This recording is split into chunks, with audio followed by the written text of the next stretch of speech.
നമസ്കാരം. കുരുക്ഷേത്ര യുദ്ധഭൂമിയിലേക്ക് സ്വാഗതം. അവിടെ ആയുധങ്ങളെക്കാൾ മൂർച്ചയുള്ള ഒന്നുണ്ടായിരുന്നു. ഒരൊറ്റ ശബ്ദം. കൗരവരുടെ യുദ്ധകാഹളത്തിന് പാണ്ഡവർ നൽകിയ ആ ശക്തമായ മറുപടിയെക്കുറിച്ചാണ് നമ്മളിന്ന് മനസ്സിലാക്കാൻ പോകുന്നത്, ആ വിജയഘോഷത്തെപ്പറ്റി. അതിനു മുമ്പ് ഒരു ചോദ്യം. വെറുമൊരു ശബ്ദത്തിന് ഒരു വലിയ സൈന്യത്തിന്റെ മനോവീര്യം തകർക്കാൻ പറ്റുമോ? പറ്റും. കാരണം ഇത് വെറുമൊരു ശബ്ദമായിരുന്നില്ല, അതൊരു മനഃശാസ്ത്രപരമായ ആയുധം തന്നെയായിരുന്നു. പാണ്ഡവരുടെ ശംഖനാദം എങ്ങനെയാണ് കൗരവരുടെ ഹൃദയത്തിൽ ഭയം വിതച്ചതെന്ന് നമുക്ക് നോക്കാം. അപ്പം നമ്മൾ ഭഗവത്ഗീതയുടെ 1-ാം അധ്യായത്തിലെ 16 മുതൽ 18 വരെയുള്ള ശ്ലോകങ്ങളിലേക്കാണ് പോകുന്നത്. പാണ്ഡവപക്ഷത്തിന്റെ ശക്തി എന്താണെന്ന് കാണിച്ചു കൊടുക്കുന്ന നിമിഷമാണിത്. ഓരോ യോദ്ധാവും തങ്ങളുടെ ശംഖ് മുഴക്കുകയാണ്.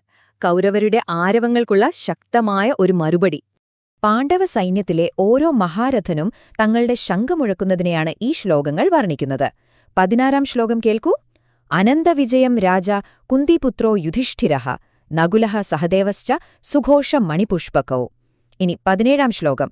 കാശ്യശ്ച പരമേശ്വാസഃ ശിഖണ്ഡീ ച മഹാരഥഃ ധൃഷ്ടദ്യുമ്നോ വിരാടശ്ച സാത്യകിശ്ച പരാജിതഃ. 18-ാം ശ്ലോകം. ദ്രുപദോ ദ്രൗപദേയാശ്ച സർവശഃ പൃഥിവീപതേ സൗഭദ്രശ്ച മഹാബാഹുഃ ശംഖാൻ ദദ്മുഃ പൃഥക് പൃഥക്. ശരി, ഇനി ഈ ശ്ലോകങ്ങളിൽ ആരൊക്കെയാണുള്ളതെന്ന് നമുക്ക് നോക്കാം. ഒന്നാലോചിച്ചു നോക്കൂ. ആദ്യം യുധിഷ്ഠിരൻ അനന്തവിജയം എന്ന തന്റെ ശംഖമുഴക്കുന്നു. അനന്തമായ വിജയം എന്നാണതിന്റെ അർത്ഥം. പിന്നാലെ നകുലനും സഹദേവനും അവരുടെ സുഘോഷവും മണിപുഷ്പകവും മുഴക്കി. അതോടൊപ്പം കാശിരാജൻ, ശിഖണ്ഡി, ദൃഷ്ടദ്യുമ്നൻ, വിരാടൻ, സാത്യകി, ദ്രുപദൻ, ദ്രൗപദിയുടെ പുത്രന്മാർ, പിന്നെ നമ്മുടെ വീരനായ അഭിമന്യുവും എല്ലാവരും ഒരുമിച്ച് ശംഖുമുഴക്കിയപ്പോൾ ആ യുദ്ധഭൂമി അക്ഷരാർത്ഥത്തിൽ പ്രകമ്പനം കൊണ്ടു. ഇത് വെറുമൊരു ശബ്ദമായിരുന്നില്ല, പാണ്ഡവരുടെ ഐക്യത്തിന്റെയും ശക്തിയുടെയും ഒരു പ്രഖ്യാപനം കൂടിയായിരുന്നു. ശരി, അപ്പോ ഈ ശംഖനാദമെല്ലാം മുഴങ്ങി. എന്നിട്ടെന്ത് സംഭവിച്ചു? കൗരവ സൈന്യത്തിൽ അതുണ്ടാക്കിയ അഭീകരമായ പ്രത്യാഘാതത്തെക്കുറിച്ചാണ് അടുത്ത ശ്ലോകം, അതായത് 19-ാം ശ്ലോകം പറയുന്നത്. ആ ശബ്ദത്തിന്റെ ഭീകരത വർണ്ണിക്കുന്ന 19-ാം ശ്ലോകം ശ്രദ്ധിച്ചു കേൾക്കൂ. സഘോഷോ ധാർത്തരാഷ്ട്രാണാം ഹൃദയാനി വ്യധാരയത് നഭശ്ച പൃഥിവീഞ്ചൈവ തുമുലോഭ്യനുനാദയൻ. ഇതിലെ ഹൃദയാനി വ്യധാരയത് എന്ന വാക്കിന്റെ ശക്തി ശ്രദ്ധിച്ചോ? ഹൃദയങ്ങളെ പിളർന്നു എന്ന്. ആകാശത്തിലും ഭൂമിയിലും ഒരുപോലെ പ്രതിധ്വനിച്ച ആ ഭയങ്കരമായ ശബ്ദം ധൃതരാഷ്ട്രപുത്രന്മാരുടെ, അതായത് കൗരവരുടെ ഹൃദയങ്ങളെ പിളർന്നു കളഞ്ഞു എന്നാണ് ഈ ശ്ലോകം വ്യക്തമാക്കുന്നത്. ഞാൻ നേരത്തെ പറഞ്ഞ പോലെ ഇതൊരു വെറും ശബ്ദമായിരുന്നില്ല, മറിച്ച് അവരുടെ മനോവീര്യം തകർക്കുന്ന ഒരു ഒന്നൊന്നര ആയുധമായിരുന്നു. ഇവിടെയാണ് നമ്മൾ ഏറ്റവും പ്രധാനപ്പെട്ട വ്യത്യാസം കാണുന്നത്.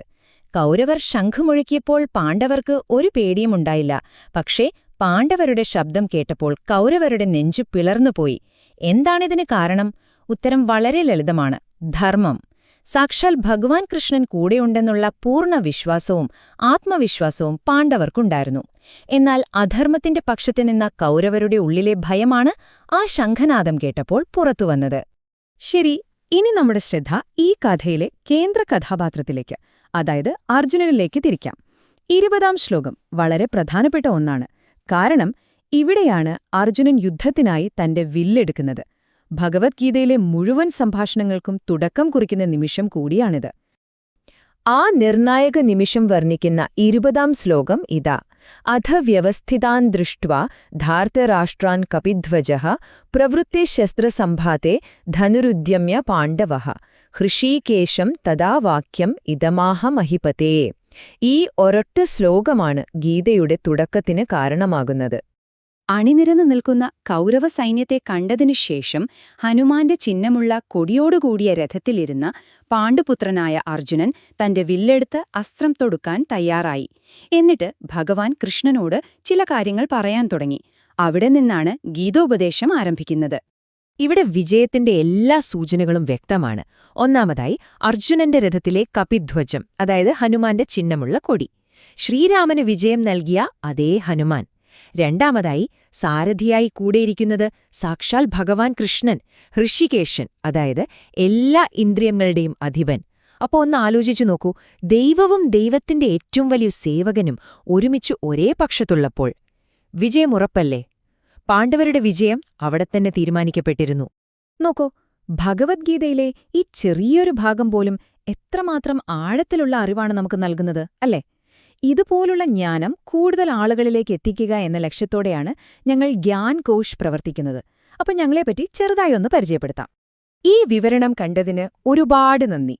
ഗ്യാൻ കോഷ് ഒരു ബഹുഭാഷാ ആത്മീയ ചാനലാണ്.